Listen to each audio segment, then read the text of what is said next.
Good morning mga tropang karburador, Noy Projects po. Ito meron po tayo gagawin ngayong araw ng Sabado, July 5, 2025.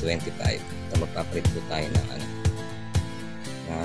mechanical fuel pump ng Nissan Sentra carburetor type. Yan po yung original na brand. Yosan brand po. May tatlong linya po yan. Ito po yung papunta sa karburador.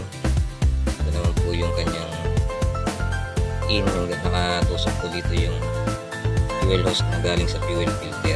Tapos yung isa, may kita nyo yun, mas maliit yung butas. Yun po yung tinatawag na return.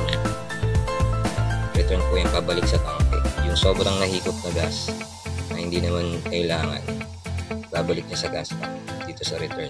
Bali, ito po yung hose. Ito po yung hose na papunta sa carb. Ayan, pag pasok dun sa carb.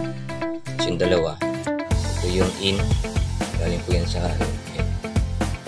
galing sa fuel filter. Yun yung paigot. Tapos ito naman yung pabuga. Wala na siyang filter, diretso lang siya. Ganyan lang po magkabit ng kailangan lang may tusok po maayos dito. Dalawang 12mm lang po yan na bolt. Kailangan nyo lang ng tools ito.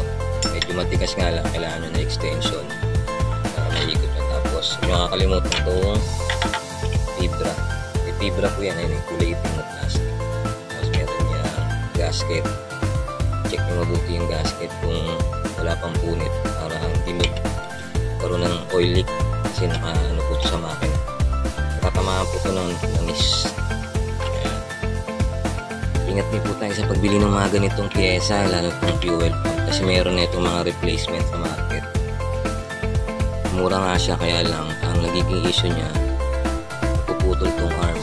Ngayon ang klase yung bakal. Yung iba, nagagamit ng 7 days, 3 days lang, putol kagad. Sayang yung pera nyo. Hindi nyo na mababalik yung kasi nagamit nyo na ng ilang araw. Tapos, kapalatandaan, ayan, original yung nabili nyo fuel pump ng Nissan Sentra. Yung brand, nakaukit siyang ganyan. Ayan. Kasi yung replacement, ganito lang siya. Ayan. Kabilaan, blanco lang. Ito, original po ito. Ayan, Yosan. Nakaukit talaga siya sa body. Yun lang po sa mga kasentra natin na nagdi-DIY. Yan. Dito po siya. Dali lang po ito. Kayang-kaya nyo. 2 tornilyo lang saka 3 fuel line hose. Makakabit nyo na po yan. Maraming salamat po, Noy Projects.